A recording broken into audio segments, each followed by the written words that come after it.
आप सभी का बहुत बहुत स्वागत है आज के इस सत्र में। हमें जीवन में दो बातें धारण कर लेनी चाहिए कि कोई भी चाहना ना रखें, कोई कामना ना रखें और मृत्यु से ना डरें। शरीर को घर वालों पर छोड़ दें, जैसा भोजन मिल रहा है वैसा प्रेम से कर लें। उदर पोषण के लिए बहुत ज़्यादा कामना नहीं होनी चाहिए।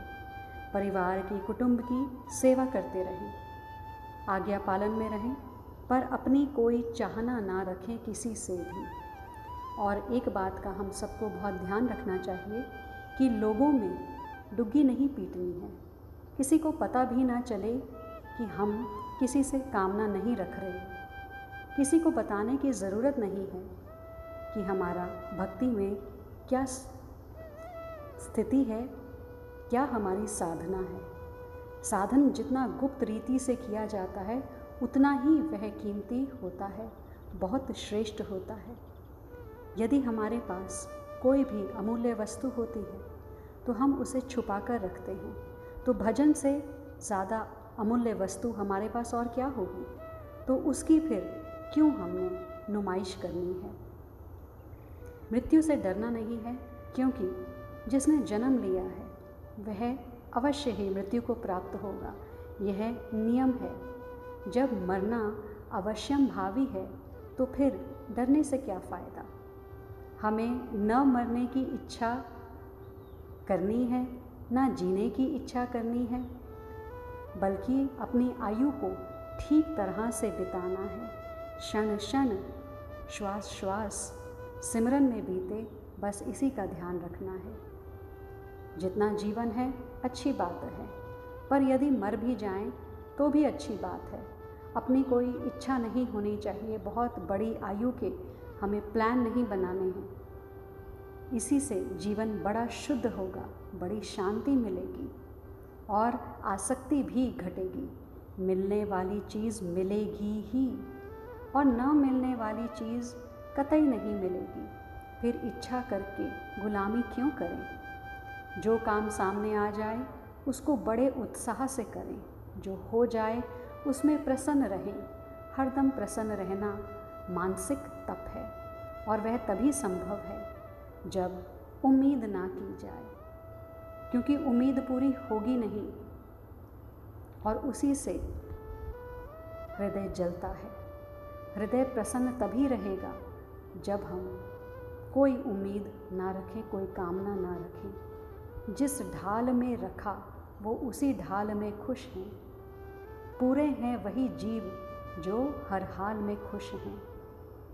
महापुरुषों ने कहा है कि मरने से डरे नहीं और कोई चाहना करे नहीं, तो मरने से पहले ही भगवान की प्राप्ति अवश्य हो जाएगी।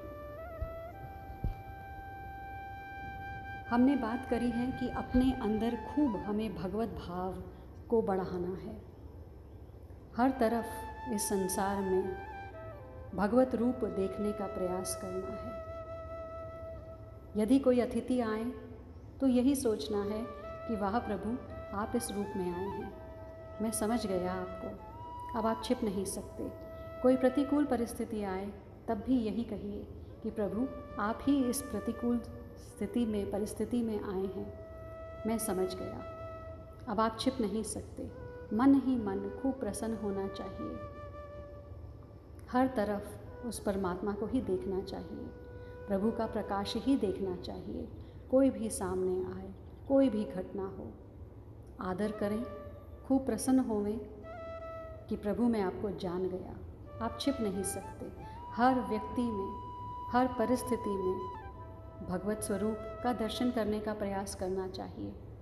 मन में दृढ़ निश्चय करना है कि आज भगवान अवश्य मिलेंगे। कैसे शबरी ने प्रतीक्षा की भगवान की और एक दिन भगवान आन ही मिले, इसी तरह से हम भी मन में दृढ़ निश्चय कर लें कि आज भगवान अवश्य मिलेंगे। यदि ना मिलें तो सोचें कि क्यों ना मिले, क्या बात है, क्या मेरी तरफ से व्याकुलता कम है। आज भगवान नहीं आए, चलो अभी नहीं आए तो रात को अवश्य आएंगे। रात को भी भगवान की प्रतीक्षा करनी चाहिए। क्यों विलंब हो रहा है। क्यों भगवान नहीं आ रहे? सोने का समय हो गया, तब भी प्रार्थना होनी चाहिए कि प्रभु अब तो आइए, मेरे पास कोई नहीं है। हे नाथ, हे मेरे प्रभु, मैं अकेला हूँ, आप क्यों देरी कर रहे हैं?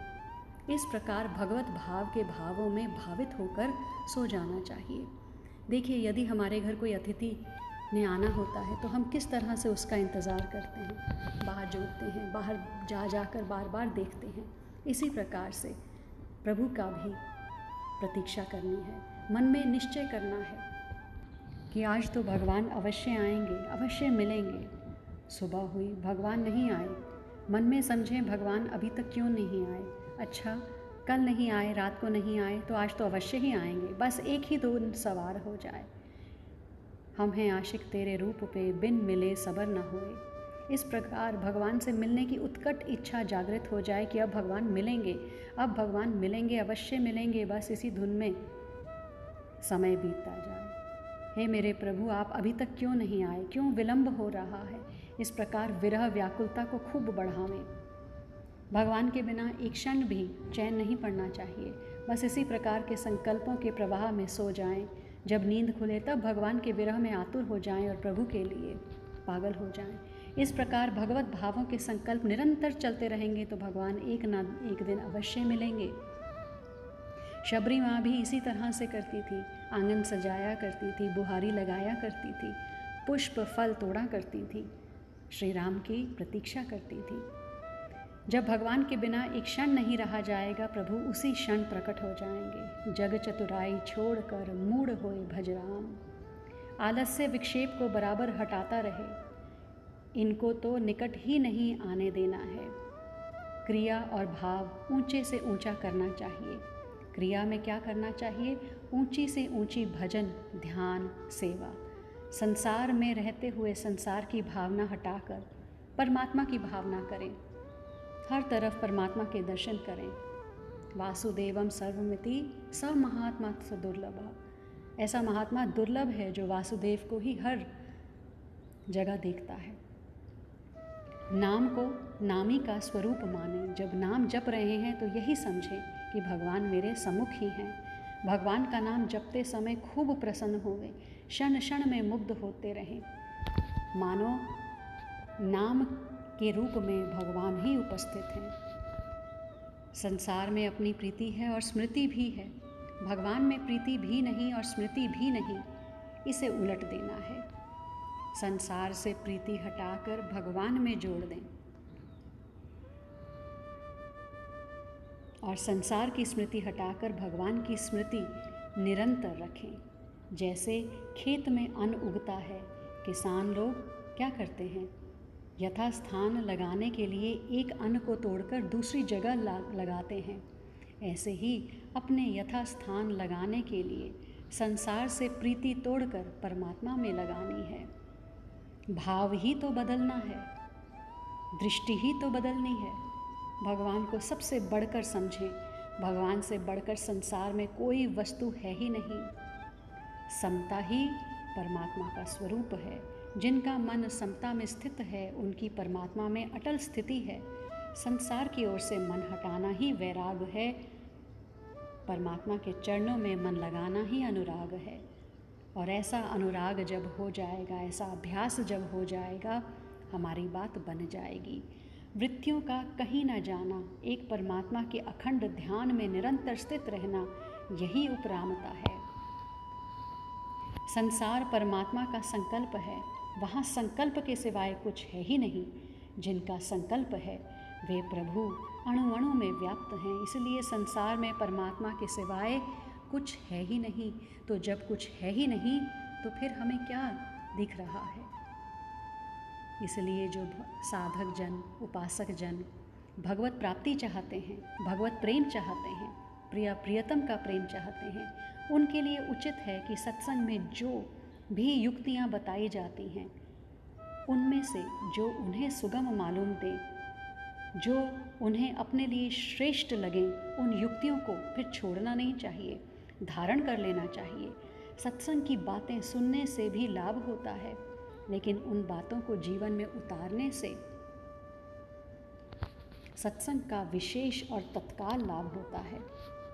लोग हमें अच्छा समझें, यह एक बड़ी मानवीय कमजोरी है। हम क्यों लोगों की नज़रों में अच्छा बनना चाहते हैं? यह चाहना दुर्गुण दुराचारों की जड़ है, पराधीनता है। हमारी दृष्टि अच्छा बनने की तरफ नहीं रहनी चाहिए। उस परमात्मा की दृष्टि में हम अच्छे रहें, प्रियतम की दृष्टि में अच्छे रहें, वही हमारे लिए कारगर है।